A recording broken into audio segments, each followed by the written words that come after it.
बिस्मिल्लाहिर्रहमानिर्रहीम। अस्सलाम वालेकुम नाज़रीन, मैं हूँ फ़याज़ राजा और आप देख रहे हैं आपका अपना यूट्यूब चैनल। दोस्तों, वफाकी हुकूमत इस्लामाबाद से रात के इंतहाई अहम तरीन और बहुत बड़ी डेवलपमेंट। इस्लामाबाद के बाखबर हलकों के मुताबिक मौजूदा चीफ जस्टिस काजी फ़ैज़ ईसा साहब के लिए अगले चंद दिनों के अंदर ज़मीन गर्म होने के हवाले से इत्तलात। जी हाँ, एक ऐसे वक्त के अंदर कि जब मरियम नवाज़ की शर्मनाक वीडियो इस्लामाबाद के मुख्तलिफ व्हाट्सएप ग्रुप्स के अंदर गर्दिश कर रही है, उसकी टाइमिंग बड़ी इंपॉर्टेंट है कि किस तरह से वजारत आला हासिल की गई, किस तरह से ज़राए का यह दावा है कि 2 जर्नैलों को खुश किया गया। ऐसे मौके के ऊपर काजी फ़ैज़ ईसा साहब के हवाले से रेफरेंस दायर किए जाने से इत्तलात और फिर काजी फ़ैज़ ईसा साहब का इस्टेब्लिशमेंट को पैगाम, जिसे बिलवास्ता धमकी ही कहा जा सकता है कि अगर जजेस को मैनेज ना करके दिया गया, ख़ास तौर पे 8 जज साहबान को, तो फिर वो भांडा फोड़ देंगे कि मौजूदा हुकूमत कैसे बनी। हालांकि उनके इस जुमले ने भांडा ये बाकायदा तौर पर फोड़ दिया है, क्योंकि अगले 72 घंटों के अंदर काजी फ़ैज़ ईसा साहब को ना सिर्फ उनके बरादर जज साहबान बल्कि पाकिस्तान तहरीक इंसाफ की जानिब से भी एक बड़ा सरप्राइज़ मिलने वाला है। ये इत्तलात काजी साहब तक भी पहुँची हैं, इसीलिए फिर काजी साहब के करीबी हलकों ने यह पैगाम इस्टेब्लिशमेंट को पहुंचा दिया है, यह पैगाम शरीफ माफिया को पहुंचा दिया है कि कुछ कर लें जनाब, जजेस को मैनेज कर दें, वरना तमाम तर भांडा फोड़ दिया जाएगा। आरिफ अलवी साहब भी इस अहम तरीन मौके के ऊपर सामने आए। उनका आज का बयान यकीनी तौर पर एक धोबी पटका करार दिया जा सकता है। जो उन्होंने बयान दिया इंतहाई इंपॉर्टेंट। और फिर नवाज शरीफ साहब की जानिब से भी एक मासूमाना ख्वाहिश का इजहार किया गया है, और वो ख्वाहिश यह है कि इस्टेब्लिशमेंट पहले इमरान खान को सियासी तौर पर ख़त्म करे, उसके बाद फिर मैं दोबारा अपनी रील लॉन्चिंग करूँगा। और कुछ लोगों ने हंसते हुए ये बात भी की कि उसके बाद फिर नवाज शरीफ साहब जो है वो पाकिस्तानी इस्टेब्लिशमेंट से बदले लेने की कोशिश करेंगे। मामले को आगे बढ़ाने से पहले सबसे पहले मैं आगाज़ इस खुशखबरी से करूँगा। आपको ये बड़ी खबर दूंगा कि इंशाअल्लाह ताला इमरान खान बहुत जल्द वापस आ रहा है। आखिरी फतह हक और सच की हुआ करती है, आपने घबराना नहीं है, क्योंकि डट के खड़ा है कप्तान। तो जनाब, शहबाज शरीफ हुकूमत ने 2000 से ज़ायद इंटरनेशनल बकारियों के पासपोर्ट ब्लॉक करने का फैसला किया है। ये तो बड़ा अजीब मामला हो गया। क्या शहबाज शरीफ साहब खुद अपना पासपोर्ट जो है वो भी मुअत्तल करने जा रहे हैं? क्योंकि इस वक्त शहबाज शरीफ साहब से बड़ा इंटरनेशनल बकारी तो कोई भी नहीं जो कि इस चुंतखब हुकूमत के अंदर वो किरदार अदा कर रहे हैं। और जनाब, justice Arbab Mohammad Tahir, justice Sardar Ejaz Ishaq Khan, justice Babar Sattar, justice Tariq Mahmood Jahangiri, justice Saman Rafat Imtiaz, justice Mohsin Akhtar Kiani, justice Malik Shahzad और जस्टिस मोहम्मद अब्बास, जो कि सरगोदा ATC से हैं। अच्छा, ये जो 8 जज साहबान हैं, इनके मुतल्लिक काजी फ़ैज़ ईसा साहब की जानिब से इस ख्वाहिश का इज़हार किया गया है पाकिस्तानी इस्टेब्लिशमेंट से, शरीफ माफिया से, कि इन जजेस को मैनेज करके दिया जाए। अच्छा, ये तमाम के तमाम जज जनाब डट गए हैं इस वक्त गैर आइनी और गैर कानूनी इक़दाम के ख़िलाफ़। और इनमें से जो 5 जज साहबान हैं उनके ख़िलाफ़ तो रेफरेंस दायर किए जाने के हवाले से इत्तलात हैं।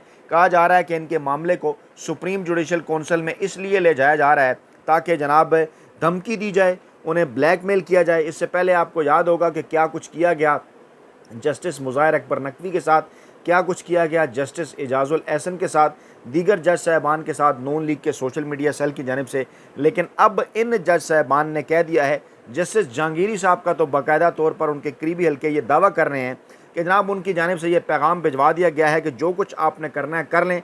हर सूरत आज वो इस्लामाबाद के 3 हल्के जहाँ से नून लीग धांधली के ज़रिए जीती, इस मामले की वो समाअत करने जा रहे हैं। इत्तलात यही है कि जनाब जाली फार्म 47 जमा करवाने के ऊपर इलेक्शन कमीशन और ये जो नून लीग के तीनों जो जीते हुए उम्मीदवार हैं धांधली के ज़रिए, उनको आइन और कानून के तहत जेल भी भेजा जा सकता है। इस बड़ी खबर के साथ आज यकीनी तौर पर इंशाअल्लाह ताला दिन का आगाज़ होगा। इसी तरह से जस्टिस मोहसिन अख्तर कियानी हो, जस्टिस बाबर सत्तार हो, वो भी मुख्तलिफ मामलात के ऊपर डटे हुए हैं। जस्टिस शहजाद मलिक साहब का भी आज एक क्लिप सामने आया कि इस वक्त पाकिस्तान के अंदर जो सबसे बड़ा मसला है वो मसला ये है कि पाकिस्तानी अदलिया के अंदर जो इस्टेब्लिशमेंट की मुदाखलत है उसे जो है वो किसी न किसी तरीके से रोकना है। उसे रोकेंगे तो तमाम तर जो मामलात हैं वो बेहतर हो जाएंगे। हम कोशिश करते हैं कि जस्टिस शहजाद मलिक साहब का ये जो क्लिप है ये हम आपके सामने रखने की कोशिश करें, क्योंकि इंतहाई इम्पॉर्टेंट उन्होंने बात की है। गौर से सुनिए ज़रा वो क्या कह रहे हैं, उसके बाद फिर मामलात को आगे लेकर बढ़ते हैं। जनाब आवाज़ थोड़ी सी कम है जी, उसका भी जिक्र करना चाहूँगा। वो जिक्र करना चाह रहे हैं कि इस्टेब्लिश की मुदाखलत के हवाले से। जी, मैं आपके सामने बल्कि इनकी वीडियो भी रखता हूँ। अगरचे ये मसला सुप्रीम कोर्ट में जी बहस है, गौर से सुनिए ज़रा जी। लेकिन वो मसला जुडिशरी में इस्टेब्लिशमेंट की जो इंटरफेरेंस है उसका। जुडिशरी में इस्टेब्लिशमेंट की इंटरफेरेंस का सबसे बड़ा मसला है। कोई भी खुलकर इस हवाले से बात नहीं कर रहा, लेकिन जस्टिस शहजाद मलिक साहब, जिनको किसी भी बेंच के अंदर काजी फ़ैज़ ईसा साहब शामिल नहीं कर रहे, उन्होंने ये मामला खुलकर जो है वो पाकिस्तानी अवाम के सामने रख दिया है। इसी तरह से दीगर जज साहबान भी डटे हुए हैं और अब ये वाज़ह तौर पर यह सूरत हाल नज़र आ रही है कि नहीं जनाब, अब ये मामला यहाँ पर रुकने वाला नहीं है। दूसरी जानिब गंडापुर साहब की जानिब से भी उनके जलसे के हवाले से एक अहम तरीन वीडियो इस वक्त जो है वो सोशल मीडिया के ऊपर वायरल है, वो भी आपके सामने रखेंगे। वो बड़ी इंपॉर्टेंट है, गौर से सुनिए, क्योंकि कहा यह जा रहा है कि अब गंडापुर साहब ने भी बाकायदा तौर पर इस्टेब्लिशमेंट को जो है वो आंखें दिखाना शुरू कर दी हैं, ख़ास तौर पे उनकी स्टेटमेंट के बाद। गौर से सुनिए जी। जी, ये भी आवाज़ कम है ज़रा। ऐलान कर रहा हूं कि मैंने पहले भी कहा था कि वो कौन है, वो कौन है, कौन है, वो गद्दार कौन है, वो गद्दार बाजवा है। मैंने कहा था, तुमने जबर किया, तुमने जुल्म किया, तुमने मेरी आवाज बचेगी। मैं आज कह रहा हूं, जो भी बाजवा बनेगा मैं उसे गद्दार कहूंगा। वो गद्दार बाजवा है और जो भी वो बनेगा, जो भी गद्दारी करेगा, जो भी बाजवा बनेगा, मैं उससे गद्दार ही कहूँगा। ये भी यकीनी तौर पर एक अहम तरीन और बड़ी डेवलपमेंट है। एक पाकिस्तान के अहम तरीन सूबे खैबर पख्तूनख्वा के वज़ीर आला पाकिस्तान तहरीक इंसाफ से, जिनका ताल्लुक़ इमरान खान से, उन्होंने मुलाकात की चंद दिन पहले, उनकी जानिब से ये बयान कि जो भी बाजवा बनेगा वो उससे गद्दार ही कहेंगे। फवाद चौधरी साहब, जो कि जिनके मुतल्लिक़ ये कहा जाता है कि वो पाकिस्तानी इस्टेब्लिशमेंट के खासे करीब समझे जाते हैं और पाकिस्तान तहरीक इंसाफ के अंदर थे जिस वक्त, वो भी उस वक्त भी पाकिस्तानी इस्टेब्लिशमेंट के करीब थे। अब जब अचानक वो एक्टिव हुए तो एक मरतबा फिर उनके ऊपर इस किस्म के इल्ज़ामात लगे कि वो पाकिस्तान तहरीक इंसाफ में इसलिए दोबारा से शामिल होना चाह रहे हैं ताकि इस्टेब्लिशमेंट का मौक़िफ़ पार्टी के अंदर रख सकें।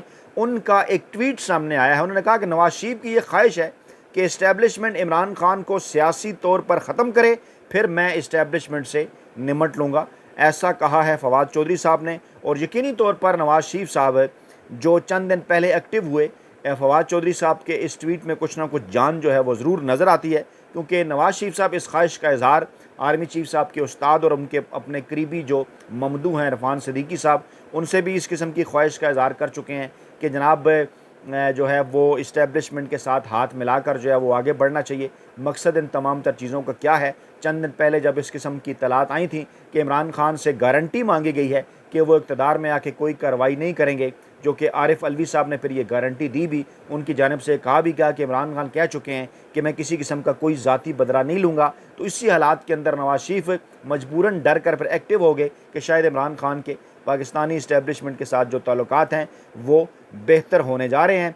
अहम तरीन मामला ये है कि जस्टिस तारिक महमूद जहांगीरी साहब किसी ब्लैक मेलिंग से नहीं डर रहे हैं और इस्लामाबाद के तीनों हलकों के फार्म 47 और तीनों MNAs को उन्होंने आज ज़ाती हैसियत में तलब कर रखा है। आपने भी इसके अंदर अपना हिस्सा डालना है। पूरी कौम की तरफ से 8 जो बहादुर जज साहबान हैं उनकी हिम्मत को सलाम है और जो कानून और आइन की जो बालादस्ती है उसकी जंग लड़ रहे हैं। अच्छा, आरिफ अलवी साहब ने आज बड़ी ज़बरदस्त बात की। उन्होंने कहा इदारा तो मेरा अपना है और मेरे वतन का मुहाफिज है, मगर क़यादत गुमराही की तरफ गामजन है। गुमराही 3 इकसाम की होती है। ये इंतहाई दबंग बयान है आरिफ अलवी साहब का, धोबी पटका इसे करार दिया जा रहा है। उन्होंने कहा इदारा तो मेरा अपना है और मेरे वतन का मुहाफिज है, मगर क़यादत गुमराही की तरफ गामजन है। गुमराही 3 किस्म की होती है। नंबर 1, रास्ता जानबूझ के गलत पकड़ा। नंबर 2, रास्ता भूल गए और गुम हो गया। और नंबर 3, अब परेशानी है, अना बीच में रुकावट है कि वापस कैसे जाएं। यकीनी तौर पर पाकिस्तानी इस्टेब्लिशमेंट की जानिब इशारा है, पाकिस्तानी इस्टेब्लिशमेंट की मौजूदा क़यादत की जानिब इशारा है कि या तो उन्होंने रास्ता ही जानबूझ के गलत पकड़ा है या वो रास्ता भूल गए और गुम हो गया है। और अब उन्हें परेशानी इस बात की है कि अना बीच में रुकावट है, वापस कैसे जाएं। तो आरिफ अलवी साहब ने ये बात वाज़ेह कर दी थी कि मैं आपको बता रहा हूँ कि इमरान खान की किसी किस्म की कोई अना नहीं है। इमरान खान माफ़ करने के लिए तैयार हैं उन तमाम तर मामलात के ऊपर जो उनकी ज़ात के हवाले से हैं, लेकिन जहाँ पर पाकिस्तान का आइन और कानून तोड़ा गया वहाँ इमरान खान के नुमाइंदे गंडापुर साहब वाज़ेह अंदाज में बात कर रहे हैं कि जो पाकिस्तान का आइन और कानून तोड़ेगा वो गद्दार है। अब ये है वो सारा माहौल, ये है वो जनाब सारा बैकग्राउंड कि जिस बैकग्राउंड के अंदर ये इत्तलात है कि काजी फ़ैज़ ईसा साहब के ख़िलाफ़ एक इंतहाई तगड़ा रेफरेंस आ रहा है और अब बाकायदा तौर पर इसकी तस्दीक भी की जा चुकी है। नईम हैदर पंजोटा साहब ने भी ट्वीट कर दिया कि रेफरेंस दायर होगा। आपसे तकरीबन थोड़ी देर पहले उन्होंने ट्वीट किया, इससे पहले भी इसी किस्म की इत्तलात थी। पाकिस्तान तहरीक इंसाफ के हल्के सोशल मीडिया के ऊपर ये भी बात कर रहे थे। हमारी फिर एक दो लोगों से जो बात हुई पाकिस्तान तहरीक इंसाफ की क़यादत के, उनका भी यही कहना था कि रेफरेंस तो आएगा। इमरान खान ने ग्रीन सिग्नल दे चुके हैं इस हवाले से। इमरान खान और इमरान खान के वकील की जानिब से पहले काजी फ़ैज़ ईसा साहब के पाकिस्तान तहरीक इंसाफ और इमरान खान से मुतल्लिक बेंचेस में बैठने पर एतराज़ भी सामने आ गया, लेकिन काजी फ़ैज़ ईसा साहब किसी एतराज़ को दरख्वाह एतना नहीं समझ रहे। और अपने उस वक्त के अंदर तो जब वो सीनियर जज थे, जब इस किस्म के वो एतराज़ात किया करते थे तो कई ऐसी मिसालें मौजूद हैं कि जनाब कई जज साहिबान जो है वो बेंच से अलहदा हो जाया करते थे। और लेकिन काजी फ़ैज़ ईसा साहब क्योंकि उनको बाकायदा तौर पर एक टास्क सौंपा गया है, बाकायदा तौर पर उन्हें एक टास्क दिया गया है कि वो उन्होंने ये टास्क इमरान खान के बुक्स में इमरान खान के ख़िलाफ़ हर सूरत अदा करना है और ये टास्क डेफिनेटली उन्हें पाकिस्तानी इस्टेब्लिशमेंट की जानिब से सौंपा गया है। और यहाँ पर अब इनके मफादात भी मुश्तरका हैं, चाहे माफिया हो, हैंडलर्स हों, सहूलतकार हों, चाहे इस वक्त पाकिस्तान के ऊपर काबिज़ शरीफ माफिया हो, जरदारी माफिया हो, या इनके हैंडलर्स हों या इनके सहूलतकार हों जो कि इनकी सरमाकारी है पाकिस्तानी इस्टेब्लिशमेंट और अदलिया के अंदर। इस वक्त इनके मफादात मुश्तरका हैं। इस वक्त इन्हें अच्छी तरह से इस बात का अंदाज़ा है कि जनाब जो है वो हमारे लिए बड़ी मुश्किलात हैं, क्योंकि तमाम तर सर्वेज़, तमाम तर रिपोर्ट्स तो यही बता रही हैं कि जनाब इमरान खान हर सूरत वापस आएंगे इंशाअल्लाह ताला नए इंतखाबात की सूरत में। नए इंतखाबात अगर नहीं होते तो अदालतों से, इलेक्शन ट्रिब्यूनल्स के हवाले से जो फ़ैसले आ रहे हैं आगे आने वाले हैं, डेफिनेटली पाकिस्तान तहरीक इंसाफ को उनका मैंडेट वापस होगा। तो ऐसी सूरत हाल के अंदर मुश्किल हो जाएगी काजी साहब के लिए, मुश्किल हो जाएगी हाफिज़ साहब के लिए, मुश्किल हो जाएगी उस तमाम तर शरीफ और जरदारी माफिया के लिए जो इस वक्त पाकिस्तान में इक़्तिदार पर काबिज़ है। और कोशिश ये की जा रही है कि किसी न किसी तरीके से रास्ता रोका जाए। अब इसी माहौल के अंदर क्योंकि पाकिस्तान तहरीक इंसाफ ने यह देख लिया कि जनाब काजी फ़ैज़ ईसा साहब जो हैं वो उनके सामने मुसलसल जो है वो गैर आइनी और अपने गैर कानूनी इक़दामात के ज़रिए रुकावट बने हुए हैं, अब पाकिस्तान तहरीक इंसाफ अपने आखिरी कार्ड के तौर पर उनके ख़िलाफ़ ला रही है रेफरेंस। आइंदा 72 से 96 घंटे इस हवाले से इंतहाई इंपॉर्टेंट है। और 12 तारीख को इमरान खान के इद्दत केस के हवाले से इमरान खान की रहाई के इम्कानात भी हैं।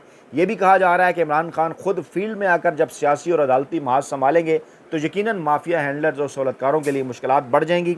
अच्छा, अब फिर काजी फ़ैज़ ईसा साहब के करीबी हलकों की जानिब से जब उन्हें इस बात का अंदाज़ा हुआ कि उनके ख़िलाफ़ तो रेफरेंस आ रहा है, तो उन्होंने एक पैगाम भेजा इस्टेब्लिशमेंट को कि 8 जज साहिबान को, जिनके मैंने आपके सामने जिक्र भी किया कि उनको मैनेज करके दिया जाए। इसलिए पिछले 3-4 दिनों से आप देख रहे होंगे कभी जो है वो प्रोपेगेंडा जस्टिस जहांगीरी के ख़िलाफ़, कभी प्रोपेगेंडा जस्टिस शहजाद मलिक के ख़िलाफ़, कभी जस्टिस बाबर सत्तार के ख़िलाफ़, कभी जो है वो मोसर अख्तर कियानी के ख़िलाफ़। तमाम तर का मकासद क्या है कि इन जजेस को किसी न किसी तरीके से मैनेज किया जाए। इसी माहौल के अंदर मरियम नवाज़ साहिबा की आज एक वीडियो जो है वो बड़ी तेज़ी के साथ सोशल मीडिया के ऊपर वायरल है। मैं आपके सामने रखना चाहता हूँ, आपको ये बताना चाहता हूँ कि बेसिकली किस तरह से मरियम नवाज़ जो है वो ये इस शर्मनाक वीडियो के अंदर वो ख़ुद तस्लीम कर रही हैं कि किस तरह से वो वज़ारत आला के मनसब पर पहुँची हैं। ज़रा गौर से सुनिए वो क्या बात कर रही हैं। जी, वो रास्ता मुझे आता है जी, वो रास्ता बहुत सारे लोग आज भी लेते हैं और वो रास्ता बहुत आसान है। उसमें सिर्फ आपको हाथ जोड़ने पड़ते हैं, उसमें सिर्फ आपको अपनी सेल्फ रिस्पेक्ट कुर्बान करनी पड़ती है, उसमें सिर्फ आपको जूते साफ करने पड़ते हैं। और वो आसान रास्ता है, वो मुझे भी आता है, बहुत अच्छे तरीके से आता है। वो रास्ता मुझे आता है, वो रास्ता बहुत सारे लोग आज भी लेते हैं और वो रास्ता बहुत आसान है। उसमें सिर्फ आपको हाथ जोड़ने पड़ते हैं, उसमें सिर्फ आपको अपनी सेल्फ रिस्पेक्ट कुर्बान करनी पड़ती है, उसमें सिर्फ आपको जूते साफ करने पड़ते हैं। वो रास्ता बड़ा आसान है, वो आसान रास्ता, वो रास्ता मुझे आता है। और उस रास्ते में आपको अपनी सेल्फ रिस्पेक्ट कुर्बान करना पड़ती है, उस रास्ते में आपको जो है वो जूते साफ़ करना पड़ते हैं, उसमें आपको बूट पॉलिश करना पड़ते हैं। वाज़े अंदाज में मरीम नवाज़ साहबा ये बात कर रही हैं और ख़ुद बता रही हैं कि किस तरीके से वो पहुँची हैं जनाब वजारत आला तक। और अब काजी फैज़ ईसा साहब ने भी, उनके इस जुमले ने यह भांडा फोड़ दिया है कि जनाब अगर मुझे जज साहबान को मैनेज करके ना दिया गया तो फिर जनाब मैं भी ये सारी चीज़ें सामने रख दूँगा और अपने ऊपर कोई चीज़ मैं नहीं लूँगा, क्योंकि वो गारंटर है उन तमाम तर चीज़ों के, लंदन प्लान, जिसके नतीजे में पाकिस्तान के अंदर ये सारी चीज़ें आपके सामने आईं। इमरान खान का और पाकिस्तान तहरीक इंसाफ का रास्ता रोका गया। अपना बहुत ख्याल रखिएगा, दुआ में याद रखिएगा। नई वीडियो के साथ जल्द हाजिर होंगे। अल्लाह ने के बाद।